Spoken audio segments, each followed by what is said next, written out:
Every time I hear someone share his life story with me, I feel that this is a gift from God.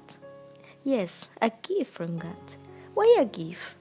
Because each story teaches me something new and it invites me to change myself, to believe in the impossible, and to dream of a life absolutely dependent of God. Yes, a million times yes. Why it? Let me explain it to you through my story. This is my gift to you. Before I was born, while my mom was pregnant with me, my dad was involved in a tragic but not deadly accident while he was driving his motorbike as a result of his moments of madness, temporary fun like alcohol and women. Therefore, he lost consciousness and lost his role as a father, husband, and son. My mother and grandmother had to bear the burden of a human being who lived in his body yet died in his soul. The following 6 months, me and Moni struggled. I struggled with her in the womb. She was frustrated because she wanted that to be the heir of his daughter's net. I have a sister who is 5 years older than me, so Mom had to carry her newborn, her young daughter, and her husband who looked like a baby. When I was a month old, my mother saw my little head in the hands of my sister, who was about to throw me on the ground because I had taken her crab. My skin color had already changed to blue. Then suddenly my mom came to rescue. That was a near-death experience, but God had a plan for me. His will was different. So God has a plan with your life too. You are not living accidentally. I'm sure. I'm really sure. My dad had regained consciousness, but he went back his old lifestyle. Many times I saw him drunk, but I never saw my mother crying or complaining about it. 10 years, 11 years later, while I was sleeping, I heard my mother crying.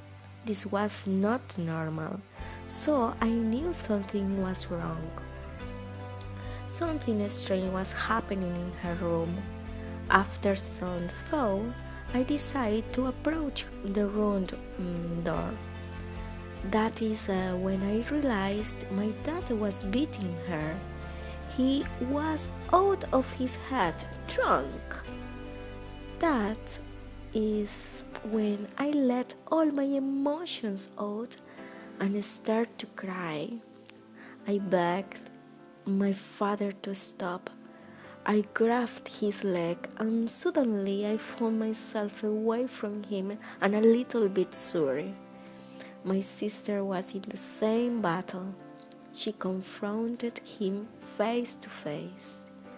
That is all I remember. I have some cropped images in my mind. Some months later, my mother took her bags and said she would make a holiday trip. It was the first time she didn't take me with her. In that moment, I didn't know how long it might be. She never returned from her travel. Many months passed without knowing of her existence. Meanwhile, these were my bitter days, lonely, full of unanswered questions. My father and my sister were also struggling with their own grief, each one on their own way. At that time, I saw my father die. But also in that time, he resurrected for a new life. The sunsets opened his heart to God, and he began to walk out with God's hand. Since that time, I never saw him getting drunk or smoke or to be with other women like before. At that time, I hadn't known the root of his transformation. Later, I understood it. I began to the difficult stage of adolescence, a stage where we are exposed to many dark roads. I could have been a drug addict, prostitute, or simply could have spent my days in the middle of alcohol and nightclubs, trying to hide the bitterness of my soul. But God has delivered me of all those bad things. He had mercy on me. When I was 15 years old, I had my first accident. It caused a serious injury to my right knee. I underwent surgery 3 times, and finally one was a long scare across my leg and a new change to life. I finished my high school and I had contact with my mother again, who was living in another city with another man. I decided to continue studying, and I dared to tell Mom that I would go to live with her and start my college process. When I returned to have her around, there I started new battles inside me. It was a mixture between love and hate.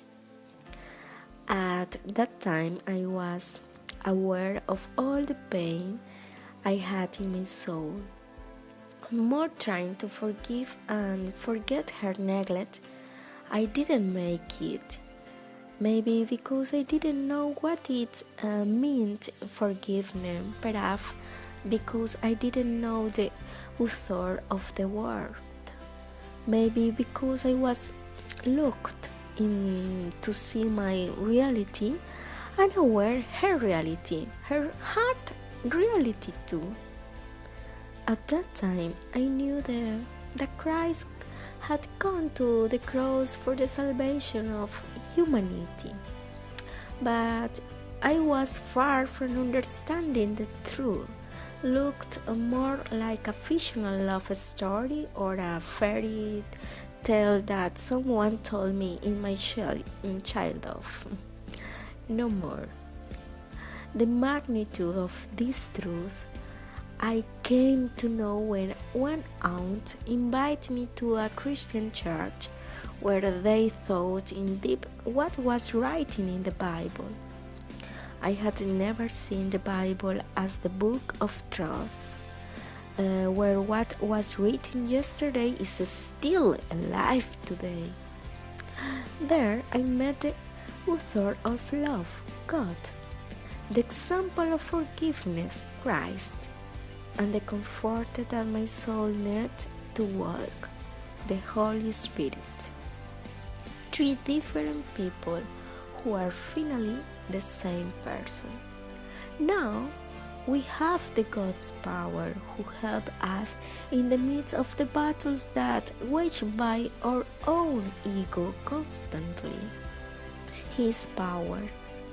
And this is just the difference between being a religious person and being a spiritual person. The religious person is the one who follows the rules to feel that he is a good person. Go to church, read the Bible, pray, fast. And the spiritual person do the same things, but not to suit your ego, but for love of God and faith. He showed me the way and I decided to follow him, very happy. Now, if you allow me, I want to ask you some questions. Can we, by worrying at a single hour to our life? This is in Matthew chapter 6, 7, 27 verse. Could I have prevented the accident from my father? Could I have prevented the decision of my mother? Here is the answer. The choice doesn't depend on man's desire of effort, but on God's mercy. Romans chapter 9 verse 16. Now that only in that way my father could understand that the life he led was not beneficial to none, and accept the invitation that God had reserved for him.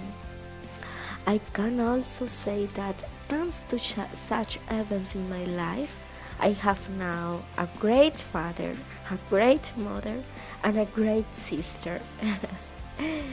We have learned what true love means and the difference it makes in every topic or life when we walk with Him. Would you like to accept His love and to walk with Him?